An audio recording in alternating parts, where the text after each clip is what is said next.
We're looking at our everyday diet and wanting to be well from our dietary side of things. How much is enough?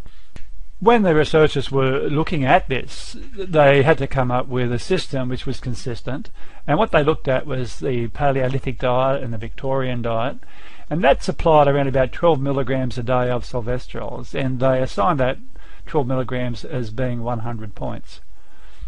And that was sufficient for those times, but today we need a lot more protection because of chemicals and the environmental problems that we're exposed to. And they're saying now that we need a minimum of 350 points to remain well. But if you want to help people rescue their cells from the attack of cancer, you want to trigger the rescue system, the recovery system, you need at least 4,000 points a day. And when you're recovered, you need to have a minimum of 2,000 a day. So it's no use getting rid of the cancer by using the Salvestrols and the body's rescue system by triggering the response by the 1B1 enzyme. You also need to protect yourself long term. The amount that can vary depending upon a whole lot of things, including the age, weight, and so forth. That can be varying factors. And as you will have seen from reading the little ebook that I sent you, there are quite a few case studies. They've done many studies now, and there have been testimonials from quite a few, and there are 11 that I'm mentioning here, looking at things like lung cancer, melanoma, prostate, breast and bladder cancers. And these particular clients rescued themselves by supplementing their diet with about 4,000 points of Salvestrols per day. And this was published in a peer-reviewed journal, the Journal of Orthomolecular Medicine. One article was published in 2007, and the second one was published in 2010, describing more about these patients with a lot more detail than what you guys have seen. And they're about to publish another one. It's just waiting for peer review at the moment. So, are we able to get the Salvestrols from our daily diet or not? As we mentioned earlier, things such as apples, blackcurrants, cranberries, and the vegetables and the herbs do contain the Salvestrols. And Salvestrols should contribute to protection against cancer by fruit and veggies, but modern diets are very deficient in Salvestrols, and this is why we're seeing more cancers starting to appear. And why is this so? Well, the main reason, because of broadacre cropping, and we're wanting to produce more food from these massive big plantations, is that they're using a lot of sprays now, pesticides and particularly synthetic agrochemical fungicides, and this is a massive problem for the Salvestrols. The Salvestrols, in fact, are part of the plant's chemical defense against fungal or mold infection. They're phytoalexins, and that is, they're produced in a direct response to the fungal attack. So spraying to eliminate all the fungi removes the stimulus for the Salvestrol production. And in fact, organic vegetables and fruit have up to 30 times more Salvestrols. So the research reports that organic fruit and vegetables had no extra health benefit when compared to normally commercial grown plants is a lot of rubbish. The researcher looked at only the vitamin content. He didn't look at all the other compounds, phytonutrients including anthocyanins, flavonoids and phytoalexins, including Salvestrols. He didn't look at any of those, and they made the assumption, okay, no, if they all have the same vitamins, they're all equal. It's not a problem.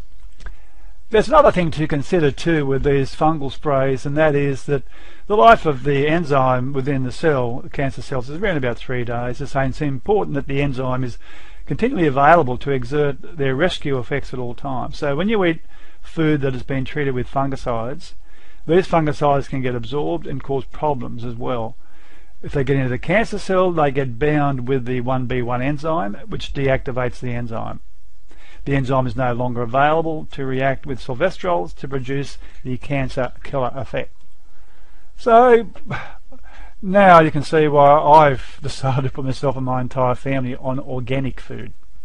If you're not able, if you're not able to get from your local greengrocer or whatever, organic food or good quality organic food, etc., you can now go online and get it delivered fresh from various groups who distribute the organic stuff straight from the farmers. So apart from the fungicides, there are other things which can lower the Salvestrol availability.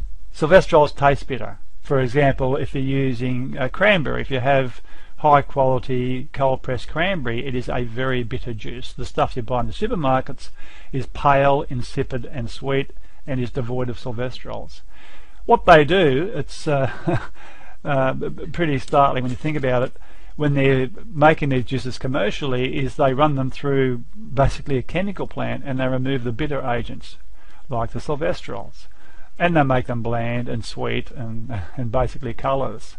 Not only that, because of people preferring sweet things, they've chosen varieties of food these days which are sweeter, like apples for example, have changed over the years. The older apples, the very old type apples, are much more tart. So selecting fruit and vegetables for their less bitter aspects and debittering the things that you've already made both reduces Salvestrol content. Salvestrols are extremely soluble in boiling water.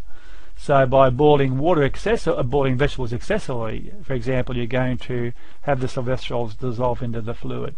So an alternative to that is to either use a microwave with a small amount of water or steam them, but make sure that you keep the liquids, and make the gravy from the liquids, because they contain a lot of the dissolved Salvestrols. To summarise, how can we maximise our intake and benefits? Eat organic fruit and vegetables, regardless of that stupid study.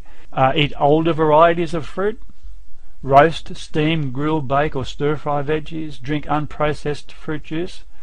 And supplement with Salvestrols. And how feasible is it to rely on just one's diet?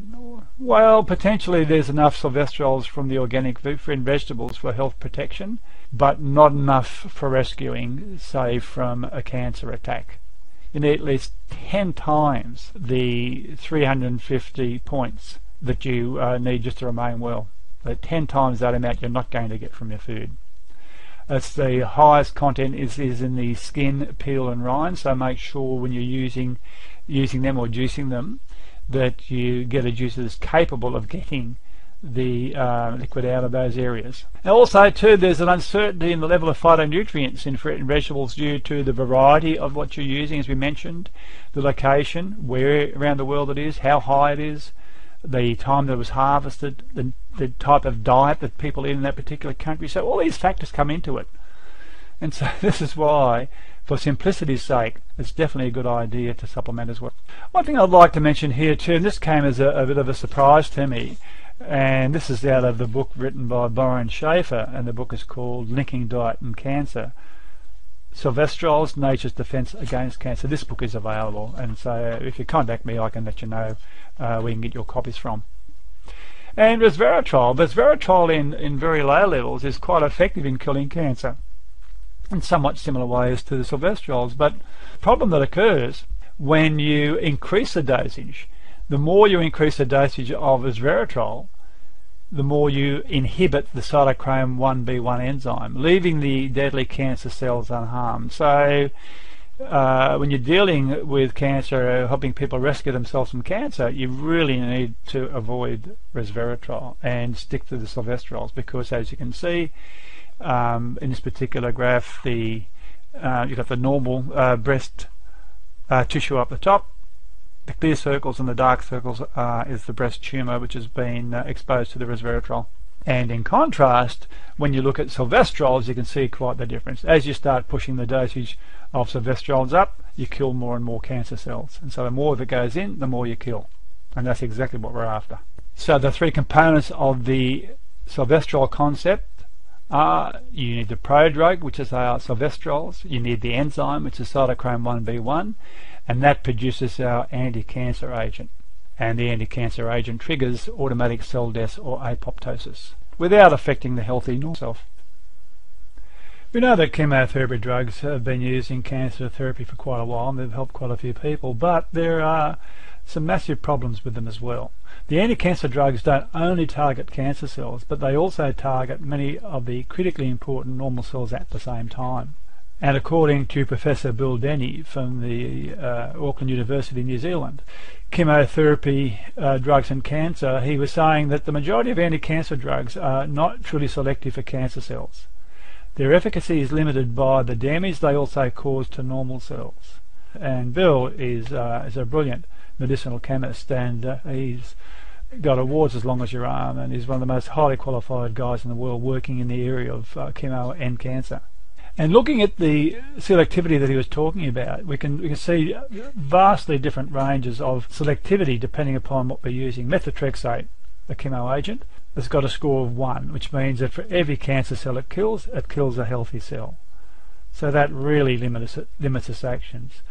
Not apart from, of course, the effects in the longer term of the cancer cells developing a resistance to the drugs, and it stops working anyway. At the opposite end of the scale, we've got one of the more recently developed discovered Salvestrols, and that is the S55 group. And that's got a rating of 23,000. There are other lesser ones, 54, 52, and so forth, and they have different levels of selectivity. One which is way up there is a drug, in fact, developed by Professor Jerry Potter. This is one which has got a score up there around the Salvestrols, 4,300. That's undergoing trials at the moment, or getting ready for trials. The problem with these drugs, they can be many, many years going through the pipeline, getting tested before they're finally released. This is why Professors Potter and Burke decided to look at the natural ways of achieving these sort of effects with what they discovered with the Salvestrols. But the kind of drugs that Professor Potter has developed, an earlier one that he developed for use in prostate cancer, which is quite effective, isn't the norm. This is a more common thing. There's a relatively recent late-stage melanoma treatment drug that they have called Salvestrol. This can be quite helpful, but what happens is that the cancer cells eventually do develop resistance to this drug. Another side effect, which is not a good one, is it helps to generate more skin cancers, like the squamous cell carcinomas, and they can start growing whilst people are undergoing the Salvestrol treatment, and so they may need to be removed surgically while that treatment's going on. Only 60% of the melanomas that are diagnosed have a mutation, and without this mutation the drug won't work. And melanoma cells without this mutation are not inhibited. In fact, the drug stimulates the normal BRAF and may actually promote the tumour growth in such cases, which is obviously not what you want. And during the various studies, they found various results, but generally the regression of the cancer in these late-stage melanoma patients only lasts from somewhere between 2 to 18 months, and then the cancer gets them in the end. However, with the Salvestrols, things are very, very different. Humans have been exposed to these for hundreds of thousands of years, as long as there's been humans around. So as far as a good long-term study is concerned, that's probably about as good as you're going to get. I guess the reason why we've developed like this in combination with the Salvestrols is that those people who didn't have a beneficial reaction with them wouldn't live, and they wouldn't pass their genes on. So natural selection is at its best, I guess, over hundreds of thousands of years. As long as you've got all the right nutrients in place, and you've got Salvestrols coming in, hopefully from a good diet, as well as possibly these days we might need some extra, and we remove any compounds or lifestyle problems that could be inhibiting the enzyme, you're going to kill cancer cells. They're not going to grow. They're not going to grow to a stage, should I say, where they become a problem. Of course, the Salvestrol combined with the cytochrome 1b1, which generate the metabolites that we're after. These metabolites are broad-acting, non-specific for cancer cells, unlike things such as tamoxifen used in breast cancer. They're highly selective, deadly to cancer cells, safe for normal cells. The cancer cells do not develop a resistance to these effects, unlike, as we mentioned before, conventional drug treatment. We now need to look at the protocol itself. We now need to look in detail at the body's process of rescuing itself from a cancer attack. And we also need to look at the kind of dosages we need, beginning with Salvestrols, of course. And the point system is important. There are about 50 different types of Salvestrols that have been identified.